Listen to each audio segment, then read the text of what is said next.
సామెతల గ్రంథము 10వ అధ్యాయము 6వ వచనము. ప్రియులారా, కొద్దిని మాటలైనా జాగ్రత్తగా మీరు వినండి. నీతిమంతుని తల మీదికి ఆశీర్వాదములు వచ్చును.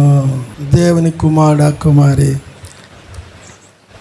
దేవుడు నిన్ను నీతిమంతునిగా తీర్చాడు. దేవుడు నిన్ను నీతిమంతురాలుగా తీర్చాడు. నీ తల మీదకి ఎన్నో ఆశీర్వాదాలు కుమ్మరిస్తూ ఉన్నాడు. ఎలాగూ నీవు నీతిమంతుడిగా తీర్చబడ్డావంటే ఏ భేదము లేదు, అందరూ పాపం చేసి మహిమను పొందలేకపోతాం. నీతిమంతుడు లేడు, ఒక్కడు లేడు. మరి ఎలాగూ మనము నీతిమంతులు అయినామంటే 24వ వచనం 3:24. కాబట్టి నమ్మువారు ఆయన కృపచేతనే క్రీస్తు యేసునందలి విమోచనము ద్వారా ఉచితముగా నీతిమంతులమని తీర్చబడినాం. ఎందుకు? ఆయనను నమ్ముట వలన. ఆయనను నమ్ముట వల్ల నీతిమంతులు ఎందుకు తీర్చబడ్డామంటే ఆ క్రీస్తు యేసునందలి విమోచనము ద్వారా ఆయనను మనము నమ్ముట వల్ల ఎందుకు నీతిమంతులు అవుతున్నామంటే ఆయన మన కోసం చేసిన విమోచన. ఆత్మస్వరూపైన దేవుడు ఈ లోకానికి రక్తమాంసములు కలిగిన శరీరం ధరించుకుని వచ్చి పాపము లేని వానిగా జన్మించి పాపము లేని వానిగా జీవించి పాపము లేని వానిగా యజ్ఞ పశువుగా బలి అయి తన పవిత్ర రక్తాన్ని ప్రోక్షించి విమోచన కార్యం చేశాడు. గనుక ఆ ప్రభువుని నమ్ముట వలన ఆయన కృపచేతనే విమోచలుగా నీతిమంతులుగా తీర్చబడ్డాం. అది అంతకి మించిన కారణం ఏది కూడా లేదు. రోమీయులకు రాసిన పత్రిక 5వ అధ్యాయము 9వ వచనం చూడండి. కాబట్టి నాన్న ఈ మైక్ పనిచేస్తుందా? అమ్ములకి ఇవ్వండి. వాక్యం చదువుతున్నప్పుడు అందరూ వినండి, మీ గ్రంథాలు తెరచి చూడండి. అందరూ కూడా గ్రంథాలు తెరచి చూడండి. ఆలస్యమైన పర్వాలేదు, వివరంగా మనము వాక్యముని మనం ధ్యానిస్తున్నాము. కాబట్టి ఆయన రక్తము వలన కాబట్టి ఆయన రక్తము వలన ఇప్పుడు నీతిమంతులుగా తీర్చబడి. చాలమ్మా, ఎలాగ తీర్చబడ్డాము? ఆయన రక్తం వల్ల నీతిమంతులుగా తీర్చబడ్డా. అవును ప్రభువా, నేనైతే నీతిమంతురాలిని కాను, నేను పాపిని. ప్రభువా, అవును ఆయన, నేను నీతిమంతుడిని కాను, నేను పాపిని. కానీ నీవు నా కొరకు కార్చిన రక్తము వల్ల నేను విమోచించబడి నీతిమంతురాలుగా చేయబడ్డాను. ఇది నీ కృప. నువ్వు చేసిన విమోచన కార్యం నేను నమ్మినందువల్ల, నిన్ను నమ్మినందువల్ల నేను నీతిమంతునిగా చేయబడ్డాను తండ్రి. అందుకే నేను స్తుతిస్తున్నాను అని ఆయనకి కృతజ్ఞత స్తుతి చెల్లిస్తాను. గలతీ 3:6 చూడు తల్లి. గలతీ 3వ అధ్యాయము 6వ వచనము. అబ్రహాము దేవుని నమ్మెను, అది అతనికి నీతిగా. ఏది? నమ్మడమే నీతి. దేవుణ్ణి నమ్మడమే నీతి, దేవుణ్ణి నమ్మకపోవడమే పాపము. ఒక రెఫరెన్స్ చదివించుకుంటే చెప్తాను. పాపిష్టి జనమ, దోషభరితమైన ప్రజలారా, దుష్ట సంతానమా, చెరుపు చేయి పిల్లలారా, మీకు శ్రమ. ఎందుకండి వారికి శ్రమ అంటే వారు యెహోవాను విసర్జించిరి, ఇశ్రాయేలు పరిశుద్ధ దేవుణ్ణి దూషించిరి, అందుకే వాళ్ళు పాపులు. వారు దుష్ట సంతానము, పాపిష్టి జనము. మనం కూడా పాపిష్టి జనమే, కానీ ఆయన అంగీకరించినాము, నీతిమంతులుగా తీర్చబడ్డాము. చూసారా ఎంత స్పష్టంగా ఉందో? అది ఎంత ధన్యులము. ప్రభువా, నిన్ను నమ్మినందు వలన నేను నీతిమంతునిగా తీర్చబడ్డాను. ప్రభువా, నిన్ను నమ్మినందువల్ల నేను నీతిమంతురాలుగా తీర్చబడ్డాను. నేను కూడా ఒకప్పుడు పాపిష్టి జనమే, దుష్టుల సంతానం, మా తాత ముత్తాతల నుండి దుష్ట సంతానం, చెరుపు చేయి పిల్లలము. కానీ నిన్ను నమ్మినందువలన మేము నీతిమంతులుగా తీర్చబడే ధన్యతను మాకు వచ్చింది. నేను నీతిమంతురాలు అనడానికి ఆధారము, నా నీతికి ఆధారమైన దేవా, నా నీతికి ఆధారం నీవే. ఏమిచ్చి నీ రుణము తీర్చుకోగలను తండ్రి? నన్ను నీతిమంతునిగా చేర్చి, నీతిమంతుల గుంపులో చేర్చి, నీతిమంతుల రాజ్యానికి నన్ను వారసునిగా చేసావు తండ్రి. మీకు వందనాలని ఆయన కృతజ్ఞతాస్తుతులు చెల్లించాల.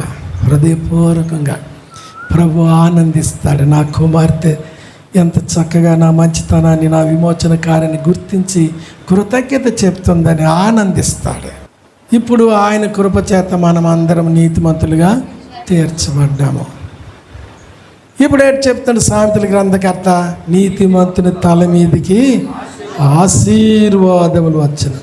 నిజమే, మనల్ని దేవుడు నీతిమంతులు తీర్చాడు. ఎన్నో ఆశీర్వాదాలు మన తల మీద కుమ్మరిస్తూ ఉన్నాడు. 2 రకముల ఆశీర్వాదములు: భౌతికమైన ఆశీర్వాదాలు, ఆత్మీయమైన ఆశీర్వాదములు. ఆత్మీయమైన ఆశీర్వాదం ఏంటి? పాపమును కడిగినాడు, శాపమును తీసివేసినాడు, నిత్య నరకాగ్నిని, పాతాలను తప్పించినాడు. తప్పించినాడు. దైవరాజ్యమునకు వారసులకు చేశాడు. జీవగ్రంథముల పేరు లిఖించినాడు. ప్రభువా, ఇంతకంటే ఇంక గొప్ప ఆశీర్వాదం ఏముంది నాయన? ఈ ఆశీర్వాదం ఎవరు నాకు ఇవ్వలేరు. ఈ ఆశీర్వాదం నేను ఇంకెక్కడ పొందుకోలేను. నీ వల్ల మాత్రమే నా తల మీదకి ఈ ఆశీర్వాదములు వచ్చినాయి తండ్రి. అందుకే మీకు నా హృదయపూర్వకంగా స్తుతిస్తున్నాను ప్రభు. చాలామంది బిడ్డలు హృదయం కరిగిపోయి కన్నీటితో ఆరాధిస్తారు.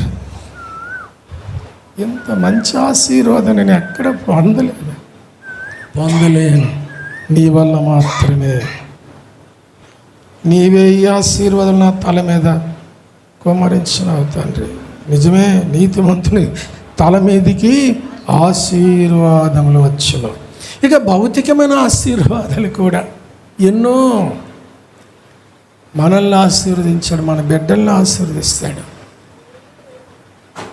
భౌతికంగా ఈ లోకంలో మనం జీవించినంత కాలము ఆయన ఎన్నో ఆశీర్వాదాలు మనకి అనుగ్రహించాడు. కాబట్టి ఆశీర్వాదముల కర్త, నీకు వందనాలు తండ్రి. నన్ను ఆశీర్వదించినావు.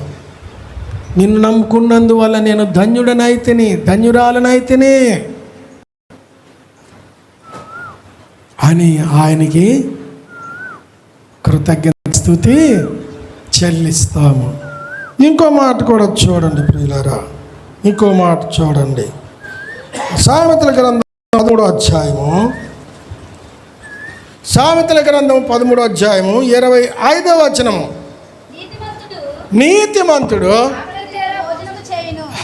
ఎలాగా ఆకలి తీరా భోజనము చేయను. ప్రభువా, ఒకప్పుడు ఆత్మీయ ఆహారం లేక నేను చెడిపోయాను.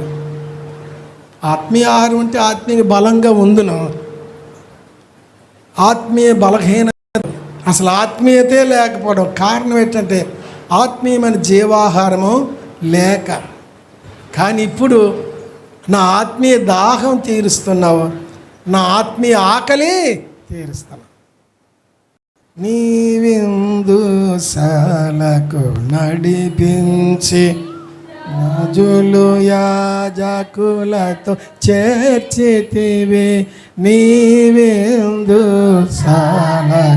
నడిపించి రాజులు యాజకులతో చేర్చితివి. జీవాహారం నాకందించి, జీవాహారము నాకందించి, పరమా జీవము నాకొసగితివి. దేవునికి స్తోత్రం. ప్రభు, నీ విందుశాలకు నడిపించావు, సంఘమనే నీ మందిరానికి నడిపించిన. నీ విందుశాలలో సమృద్ధి అని జీవాహారం ఇస్తున్నావు తండ్రి. నా ఆకలి తీరుస్తున్నావు. నీ జీవజలములు అనే వాక్యం నాకు అందిస్తున్నావు. ఆకలి తీర భుజించే భాగ్యం నాకు ఇచ్చా. ఇక నాలాంటి వాడినైతే భౌతికంగా కూడా కడుపు నిండా ఆహారం లేని పరిస్థితులు ఉండేవి. పేదరికం. ఎప్పుడో గ్రామ దేవతల పండుగ అప్పుడు, లేకపోతే గిన్నె పట్టుకొని అందరి ఊళ్ళకి వెళ్ళాడుకుని అప్పుడు కడుపు నిండి ఉండేది. కానీ మిగతా రోజుల్లో ఉదయం పట్టెడు అన్నము గంజి, మధ్యాహ్నం పట్టెడు అన్నము గంజి, రాత్రికి ఏదైనా కూర ఉంటే ఉండేది. అది కూడా చాలని ఆహారం. ఆకలితోనే అర్రాకలితోనే లేచేవారము. పేదరికం. కానీ ఇప్పుడు సమృద్ధిగా ఆకలి తీరా భుజించే భాగ్యం ఇచ్చాడు. భౌతికంగా కూడా. అవును ప్రభువా, సర్వజీవుల కన్నులు నీ వైపు చూచుచున్నవి. నీవు నీ గుప్పిలివి ప్రతి జీవి సర్వజీవుల కనులు నీ వైపు చూచున్నవి. తగిన కాలమందు నీవు వాటికి ఆహారం ఇచ్చుచున్నావు. సర్వజీవులు, మోగజీవులు, చదువు లేని జీవులు, తెలివి లేని జీవులు ఆ సృష్టికర్త వైపు చూడడం అలవాటు చేసుకున్నాయి.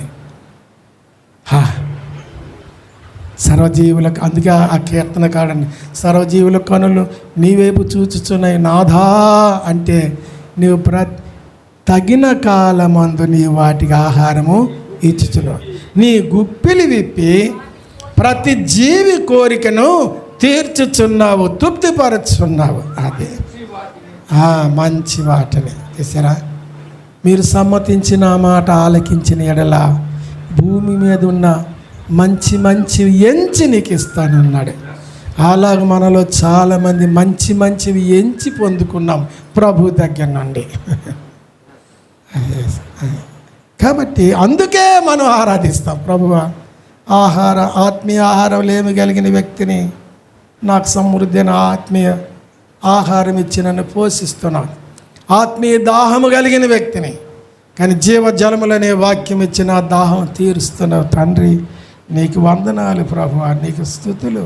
ఆరాధన అంటే అదే, పొందిన మేళ్ళకి దేవుణ్ణి స్తుతించడము, ఘనపరచడం. అది ఇంకొక మాట కూడా చూద్దాం ప్రియులరా. సామెతల గ్రంథం 11:28 చదువు తల్లి.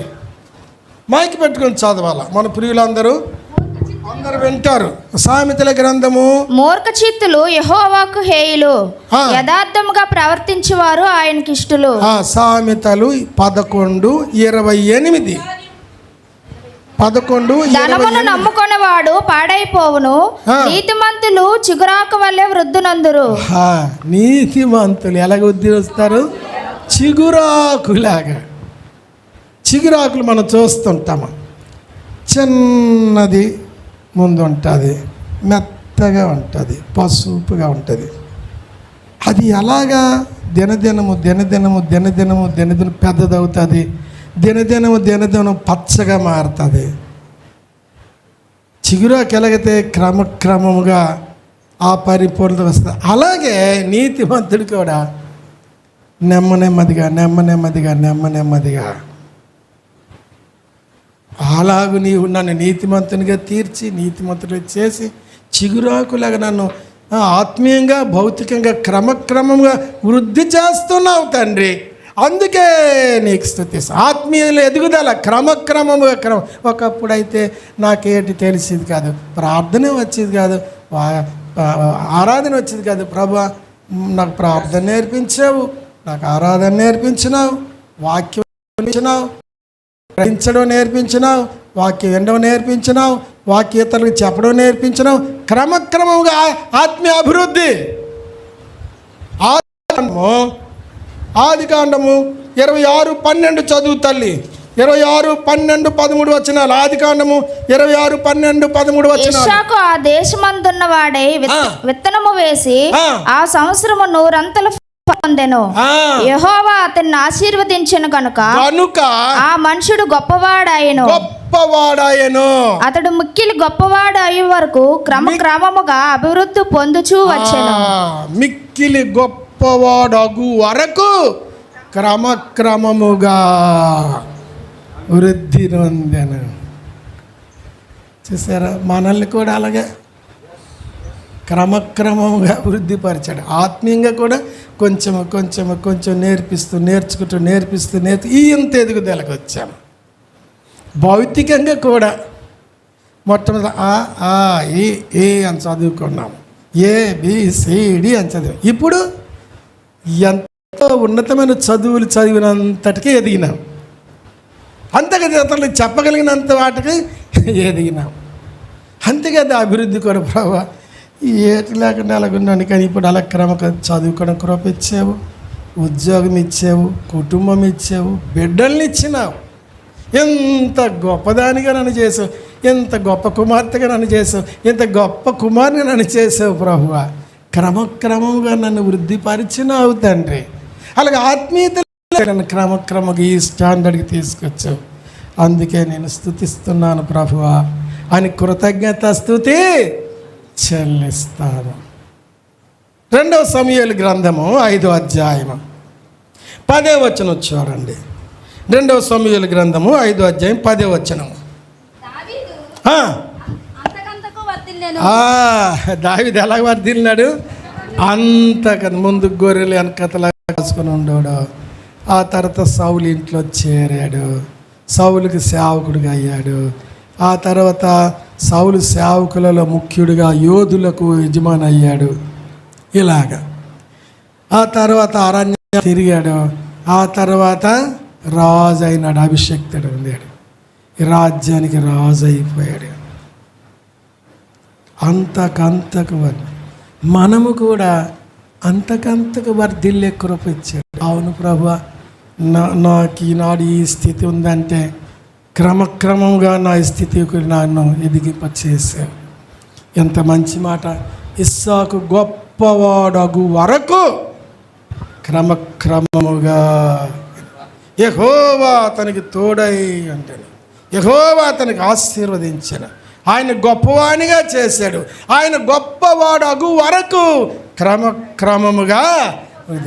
అవును ప్రభా, ఇస్సాకు మాత్రమే కాదు, నన్ను కూడా ఎన్నో విషయాల్లో క్రమక్రమంగా ఎదిగింపు చేసినావు తండ్రి. మీకు వందనాలు. మీ ప్రేమకి నేను ఏమిచ్చి నీ రుణం తీర్చుకోగలను? కృతజ్ఞత హృదయం దేవుడు చూస్తాడు. కృతజ్ఞత స్తుతి ఆరాధన దేవుడు అంగీకరిస్తాడు. ఆయన అందుకే ఇశ్రాయేలు స్తుతుల మీద ఆయన ఆసీనుడై ఉంటాడు. నువ్వు ఆరాధిస్తుంటే నీ స్తుతి ఆరాధన మీద ఆయన ఉన్నతమైన వ్యక్తిగా, రాజుగా ఆ స్తుతి ఆరాధన ఆగ్రహిస్తూ ఆనందిస్తాడు. అందుకే ఇశ్రాయేలు స్తుతుల మీద ఆసీనుడు వాడా అని పిలిచాడు భక్తుడు. అది హృదయపూర్వకం ఆరాధించడం. అందుకే వ్యక్తిగతముగా దేవునికి చేసిన మేలును బట్టి హృదయపూర్వకంగా నీవు ఆరాధించమ్మా, నీవు కూడా ఆరాధించు బాబు అని మీకు కొంత సమయం కేటాయిస్తారు దైవ సేవకులు. అప్పుడు ఎవరికి దేవుని ఆత్మ ఎలా నడిపిస్తే వాళ్ళు ఎవరి మట్టుకు వారు హృదయపూర్వ ఆరాధిస్తారు. సంఘమంతా ఆరాధనలు ఏకీభించి ఆమేన్, అవును ప్రభువా, నిజమే తండ్రి, నీవు మంచివాడవు, స్తుతులు మహిమ ఘనత పొందుటకు నీవు అర్హుడవు, ఆమేన్, నీ నామ స్తుతి నొందదగును గాక, ఆమేన్, నీవు హెచ్చింపబడుదు గాక, ఆమేన్ అని ఒక సహోదరుడు ఆరాధించడం అందరూ ఆమేన్ అంటారు. ఒక సహోదరు ఆరాధించడం చివరి సంఘం అంతా ఆమేన్ అంటారు. ఇంకో వచనం చూడండి, మనం తొందరగా ముగించుకుందాము. సామెతల గ్రంథము 10:24. సామెతల గ్రంథము 10:24. అది భక్తిహీనుల పరిస్థితి. ఏం తల్లి మైక్ లేకుండా చదివావు? అది కాదు తల్లి, మైక్ ఏడ్ చేసి కింద పడేశారు. భక్తిహీనుడు దేనికి భయపడనో అదే వాని మీదకి వచ్చును. అది భక్తిహీనుల గతి అది. అయితే నీతిమంతులు ఆశించినది వారికి దొరుకును. అవును ప్రభువా, నన్ను నీతిమంతునిగా తీర్చినావు, నేను ఆశించినవి ఎన్నో నాకు ఇస్తూ ఉన్నావు. నిజమే కదా, ఎన్నో ఆశయాలు ఆయన నెరవేరుస్తూ ఉన్నాడు. నీతిమంతుని ఆశ భంగము కానేరదు. చూడండి సామెతలు 13:25 చూడండి. సామెతలు 13:25 చదువు తల్లి. నీతిమంతుడు ఆకలి తీరా భోజనము చేయును, భక్తిహీనులు కడుపునకు లేమి కలుగును. ఇది సామెతలు 23:18 చదువు తల్లి. సామెతలు 23:18. నిశ్చయముగా మైక్ పట్టుకొని చదవాలా, లేకపోతే మైక్ పట్టుకున్న వాళ్ళే లేకపోతే నీ దగ్గర మైక్ ఉంచుకో తల్లి. నిశ్చయముగా ముందుగతి రానే వచ్చును, నీ ఆశ భంగము కానేరదు. ఎందుకు కానేరదు? నీవు నీతిమంతుడిగా తీర్చబడ్డావు గనుక నీతిమంతుని ఆశ ఆయన తీరుస్తాడు. ఇది చదివాం కదా, నీతిమంతులు ఆశించున్నది వారికి దొరుకును, ఆయన అనుగ్రహిస్తాడు. కాబట్టి నీ ఆశ భంగము కానేరదు.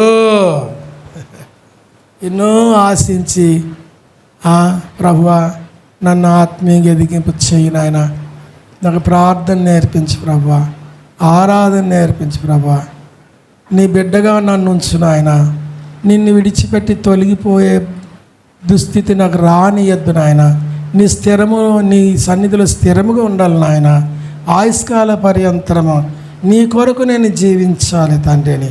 ఎన్నో ఆత్మీయ ఆశయాలు ఆయన తీర్చే దేవుడు, ఆశగా ఉన్న ప్రాణమును తృప్తిపరిచే దేవుడు. మా భౌతికముగా కూడా అంటే ఈ లోక జీవితంలో కూడా ఎన్నో ఆశయములు ఆయన నెరవేరుస్తూ ఉన్నాడు. మా ఇంటి పక్కనే ఒక కుక్క ఉండేది, అది కరిచే కుక్క. అది కొన్ని అరుస్తాయి కానీ కరవు. అరిచే కుక్కలు కరిచే కుక్కలు వేరు. వస్తే కలబడి కరిచడమే, నన్ను కూడా కరిస్తుంది. ఇంటి పక్కనే ఉంది, ఆ ఇంటి ముందులే నాళ్ళం మేము.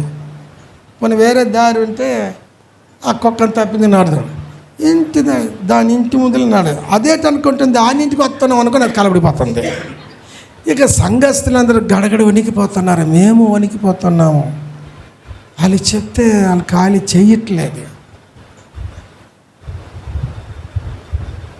సంఘ విశ్వాసకి పరిగెట్టించి కలబడిపోయింది. ఆ అమ్మ భయానికి పరిగెట్టిపోయి పడిపోయింది, తరిమింది, కలబడిపోయింది.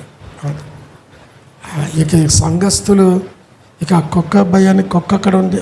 మందిరం పక్కనే గది, గది గేట్, అది అందరికి ఒకటే దారి, కలబడిపోతుంది. వాళ్ళేమో దేవుని బిడ్డలు, మనం ఎవరు చల్లం కానీ దేవుని బిడ్డలు కొట్టినే వాళ్ళు వ్యతిరేకులు కొంటారు. అన్యులు నిరపరాధులను మీద పాపాత్ముడు ఎగురుతుంటాడని అలా ఏడు చేస్తాము. ఖాళీ చేయబట్టి ఖాళీ చేయలేదు. చూడండి అది లోకంలో అలాగుంటుంది. మనం నిరపరాధులు చెరపడానికి భక్తిహీనులు అని, నీతిమంతుల మీద కత్తి దూస్తూ ఉంటారు భక్తిహీనులని. వచ్చిన నీతిమంతుడు ఎవరి జోలికి పోలు. కానీ అయితే మేమేటియా ప్రార్థన చేసి, ప్రభువా ఈ కుక్క ఇక్కడ లేకుండా చేయి నాయన అని ప్రార్థన చేశాము. ఇప్పుడు దేవుడు కుక్కనే కాదు, ఆ కుక్కని ఆమెను కూడా అక్కడ లేకుండా చేసాడే. పత్తాకి లేకుండా చేశాడు, పటాపంచలేమని చేశాడు. నీతిమంతుడు ఆశించినది వానికి ఎన్నో ఎన్నో నీ జీవితంలో కూడా నీవెన్నో ఆశించినావు, నీవు ఆశించినవి ఎన్నో ఇచ్చాడు దేవుడు. అవును ప్రభు, ఇది కేవలం నీ కృపే. ఎన్నోసార్లు నేను పలాంటి ఆశపడినప్పుడు ఆశపడినవి నువ్వు నాకు ఇచ్చేవు తండ్రి. ఆశకున్న ప్రాణాన్ని తృప్తిపరిచినావు తండ్రి. నా ఆశ భంగం చేయలేదు నాయన. అందుకే నీకు నా హృదయపూర్వక స్తుతులు ఆరాధనలు చెల్లిస్తున్నానని. చివరిగా ఇంకొక మాట చూద్దాము. సామెతలు 11:8. సామెతలు 11:8. బాధ నుండి తప్పింపబడును. ఏటమ్మా చాలు, మరలా చదువు గట్టిగా. నీతిమంతుడు బాధ నుండి తప్పింపబడు. చాలు. నీతిమంతుడు బాధ నుండి తప్పించబడతాడు. దేవుడు రాయించిన లేఖనాలు ఇవి, ఈ వాస్తవమైనవి. కొందరు తెలియక నీతిమంతులు కదండి, యేసుని నమ్ముకున్నారు కదండి, మీకేటండి బాధలు తప్పించబడతారేటి, మీకు బాధలేటి వస్తాయి. నీతిమంతుడు ఎక్కడున్నాడు? మూర్ఖమైన వక్ర జనం మధ్య జీవవాక్యమును చేత పట్టుకుని జ్యోతుల వల్లే ఉన్నారు. మనం ఎక్కడున్నాము? మూర్ఖమైన వక్ర జనము మధ్య ఉన్నాము. గలతీ 1:4 చూడండి. గలతీ 1:4 చదువు తల్లి. గలతీ 1:4.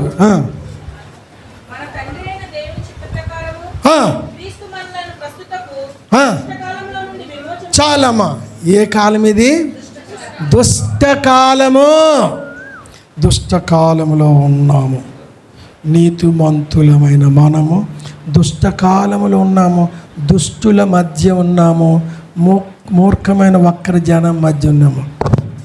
దుష్టుడు ఏలుతున్న దినాలు, దుష్టుడు ఏలిగ్గా ఉన్నాడు, ఈ లోకాధికారి వాడని ప్రభువే చెప్పాడు. కాబట్టి దుష్టకాలంలో దుష్టుల మధ్య దుష్టుడు ఏలుచున్న దినముల్లో ఉన్నాము గనుక నీతిమంతునికి అనేకమైన ఆపదలు వస్తాయి, బాధలు వస్తాయి. కానీ నీతిమంతుడు బాధ నుండి తప్పింపబడును. ఎన్నోసార్లు నీకు ఎన్నో బాధలు వస్తే దేవుడు ఏం చేశాడు? తప్పించినాడు. అవును నాయన, నీకెన్నోసార్లు ఎన్నో బాధలు వచ్చాయి.